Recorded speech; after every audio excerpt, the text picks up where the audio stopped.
Camera number 406 is this late 1960s offering from Canon, the EX-EE.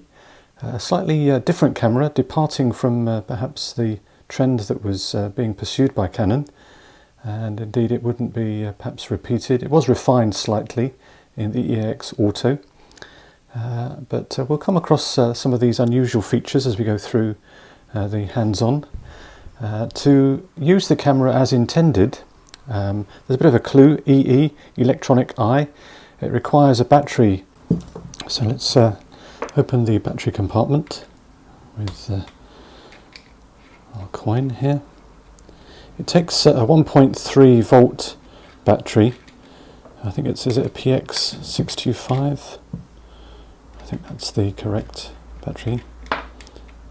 But we'll try and show you if we can. There we go. Get it out. There we go. There's the battery. Yes, it is. It's a PX625A.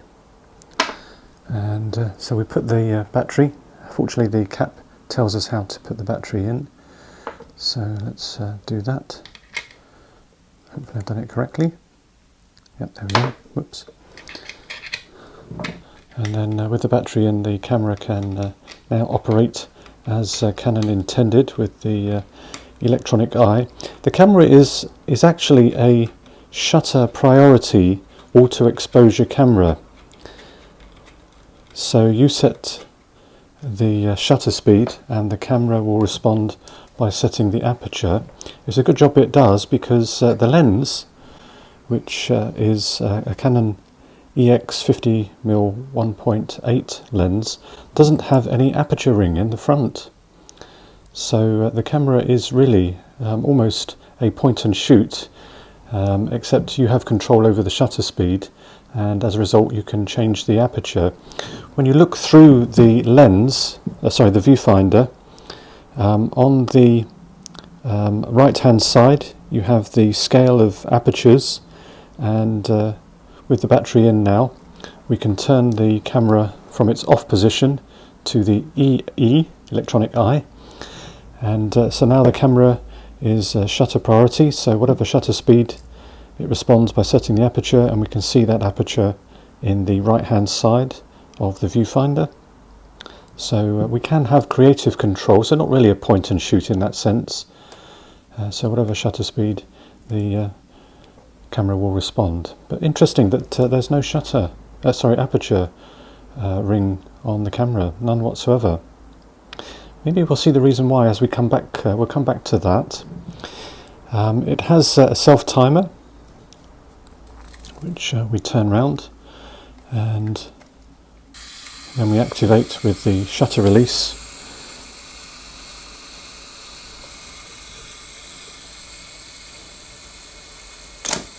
There we go. Lovely. So on the base, we just have our usual suspects: the battery compartment, the tripod, and our little release lever that disengages the film advance, so that we can then wind the film back into the canister, which we can do by lifting out the crank and then rewinding our film.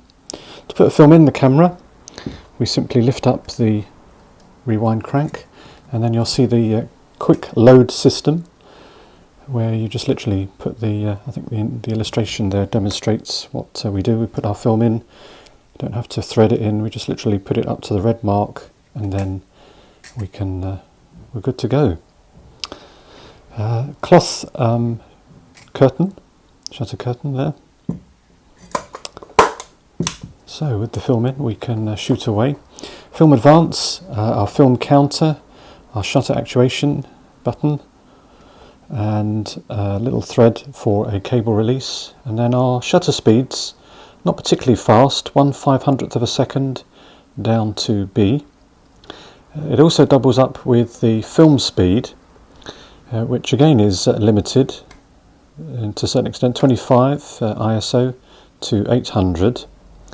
And you'll notice, if we zoom in, there are three marks here: 1.8 ASA and 3.5.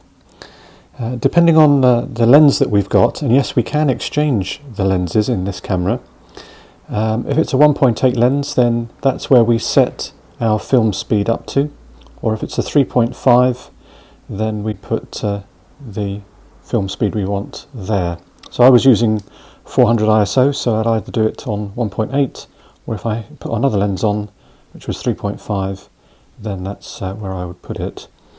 The central ASA, there's a little mechanism where, I think if I remember rightly, you put the film speed on 100, you put the shutter speed on 1/30th, and then you've got a battery check. So you just point it into the light, and then it moves right up to the top into a little red area, which I believe is either over or under exposure. That also doubles up as our battery test as well. Okay, coming back, we have a cold shoe, and then on the other side, as I say, we have our electronic eye, our off, and this is where it's a bit different because there's no aperture ring. How you can change the aperture ring is by using this dial. We can take it off electronic eye, and in doing so, we now have we don't have a metered manual mode. From if I have understood that correctly, we are on our own. But we can change our apertures by simply rotating the dial, and when you look through the viewfinder, you see the little needle move as we move the dial to the appropriate aperture. So I suppose where that comes in useful, it's not a complete manual mode, although I suppose you could regard it as a manual mode, because if you have a light meter, you can put it on an shutter speed, choose the aperture, and shoot away. Alternatively, if you've used the EE to gauge the correct exposure, but you want to maybe slightly under or overexpose, then that's where you perhaps could take it off and then use the reading that's already been metered by the camera and just alter either the aperture or the shutter speed. I hope that's clear. Okay, so slightly unusual mechanism there. But that's not where it doesn't stop there. As we mentioned, we can exchange the lenses, but Canon we're trying out a little bit of an experiment here. We can't actually take the lens off the camera. We actually have to take the front element of the lens, which screws off, unscrewing anti-clockwise. And then we have this rather unusual system where the rear element of the lens is actually still in the camera. There were only sort of 3 lenses, I believe. I have the 50mm, and the other lens I have is the 125mm, which is a rather unusual, let's just push that back, unusual looking lens. Let's take that off. There we go, rather large element in the front there. And this is a 3.5 f3.5, and by unscrewing the cap off the element there, we can now screw the lens into the camera. Now, according to the manual, what we have to do first of all is make sure that the rear element of the lens is set to infinity. So let's put that on infinity, put that on infinity just there. And then we need to then just screw this in, and it does hopefully just screw in. There we go. And then we just need to ensure that there's a little white dot on the rear element of the camera, and make sure that's set to infinity as well. So we can just turn that, and then when that's on, to focus we have to use the barrel of the camera, not the on the lens. So we turn the barrel of the camera there like that. So very unusual system.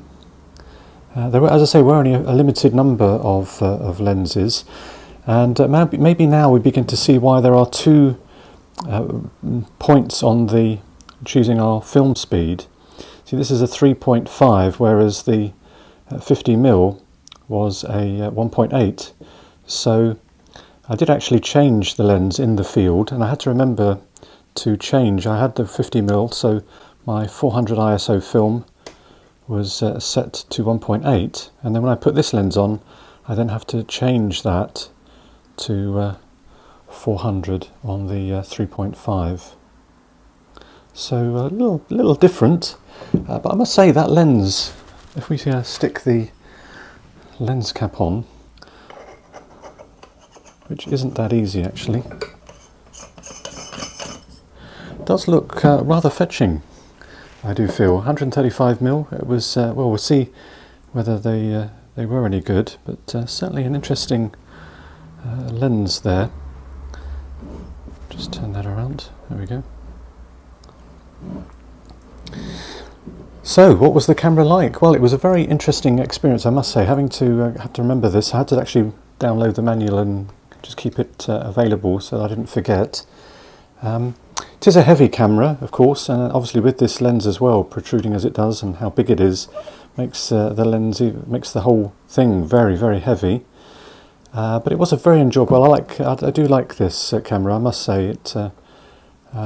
I shot a couple of rolls, which is an indicative of me having a good time. But what are the images like? That's the critical factor, is it not? Well, maybe it's part of it. I enjoyed using the camera. And let's have a look at some of the images now. But this is the Canon EXE camera number 406.